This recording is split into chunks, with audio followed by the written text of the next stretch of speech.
तो स्वागत है तुम लोगों का पाल वर्ल्ड हार्डकोर ऑन मोबाइल के एक और नए एपिसोड में। प्रीवियस एपिसोड में हमने अपना बेस सेटअप किया था, वुड और स्टोन का ऑटोमेशन लगाया, फूड प्रोडक्शन स्टार्ट की और काफ़ी सारे पास भी कैप्चर किए। लेकिन आज हमारा गोल है अपने पहले अल्फा बॉस पाल को डिफीट करना और उसके बाद पाल वर्ल्ड के पहले टावर बॉस जोई और ग्रेस बोल्ट को हराना। क्या हम ये हार्डकोर रन कंटिन्यू रख पाएंगे? चलो देखते हैं।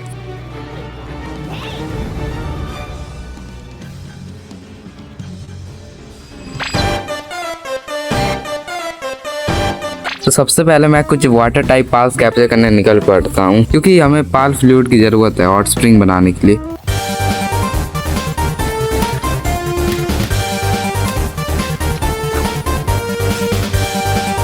थोड़ी देर की फार्मिंग के बाद फाइनली मेरे पास इनफ पाल फीड कलेक्ट हो जाता है। इसके बाद मैं एक नया फास्ट ट्रैवल पॉइंट अनलॉक करता हूँ और सीधा अपने बेस पर वापस आ जाता हूँ। बेस पर आते ही मैं statue of power, hot spring और पाल गियर वर्कबेंच बिल्ड करता हूँ। लेकिन सबसे इम्पोर्टेंट चीज थी फॉक्स पावर का हार्नेस। इसे क्राफ्ट करने के बाद फॉक्स पावर एक नॉर्मल पावर नहीं रहता, बल्कि एक चलता फिरता फ्लेम थ्रोअर बन जाता है, जो आने वाले चिलेट बॉस फाइट में हमें काफी बड़ा एडवांटेज देने वाला है। इसके बाद मैं सीधा चिलेट से फाइट करने निकल पड़ता हूँ। रास्ते में मुझे एक नाइट विंग दिखता है और ऑब्वियसली इतना अच्छा फ्लाइंग पाल मैं छोड़ने वाला नहीं था, तो मैंने उसे तुरंत कैप्चर कर लिया।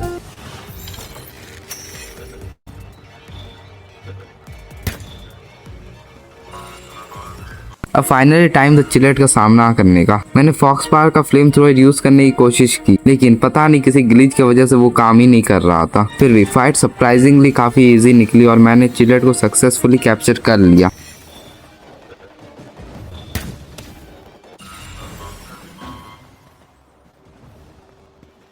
चिलेट को कैप्चर करने के बाद मैं उसके पास वाले स्किल ट्री से एक स्किल फ्रूट उठाता हूँ और सीधा बेस पर वापस आ जाता हूँ। बेस पर आते ही मैंने क्रशर और प्रिमिटिव फर्नेस बिल्ड किया। साथ ही स्टोरेज की प्रॉब्लम सॉल्व करने के लिए काफी सारे चेस्टेस भी बना दिए।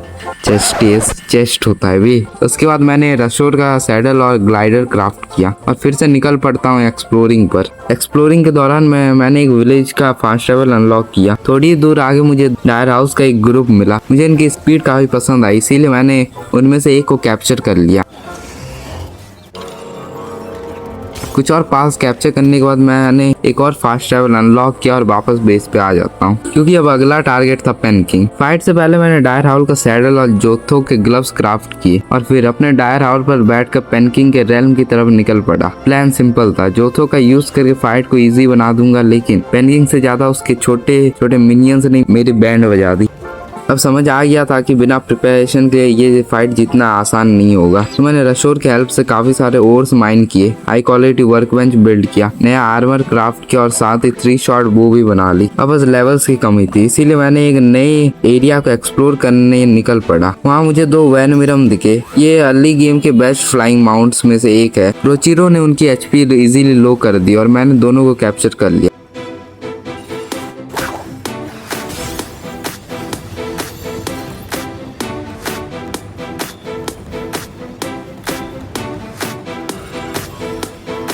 थोड़ी ही देर बाद मुझे एक और पावरफुल डार्क टाइप पाल लूप मून दिखा। मैंने चिलेट को फाइट में उतारा और ड्रैगन टाइप होने की वजह से उसने लूप मून को काफी जल्दी वीक कर दिया। और सबसे सरप्राइजिंग बात, लूप मून सिर्फ एक ही पाल स्पेयर में कैप्चर हो गया।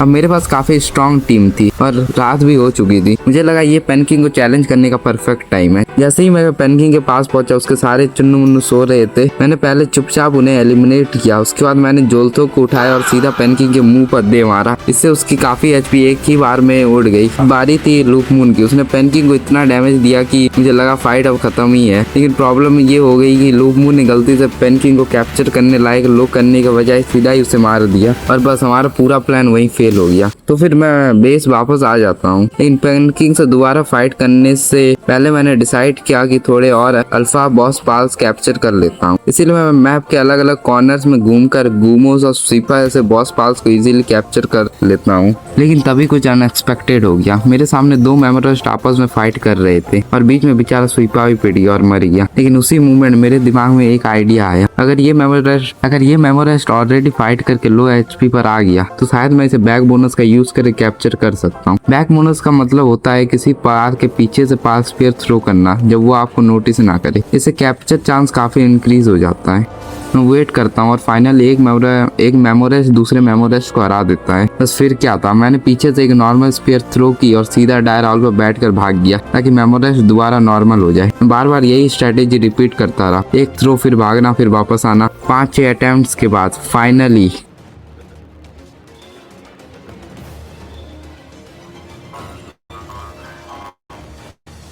मैंने लेवल 35 का मेमोरेस्ट सिर्फ एक नॉर्मल पास स्पीयर से कैप्चर कर लिया। तो मैं अपने फ्रेश पकड़े मेमोरेस्ट को लेकर पेनकिंग से फाइट करने चला जाता हूँ। मैं सीधा पेनकिंग के पास पहुंचता हूँ और इस बार मेमोरेस्ट ने फाइट को इतना इजी बना दिया कि मैंने पेनकिंग को बिना ज्यादा स्ट्रगल के कैप्चर कर लिया।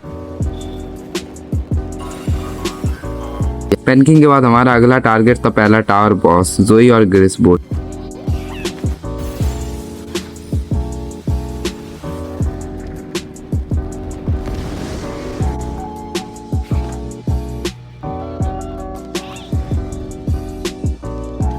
ये फाइट काफी इंटेंस थी, लेकिन मेरी टीम अब पहले से काफी स्ट्रांग हो चुकी थी।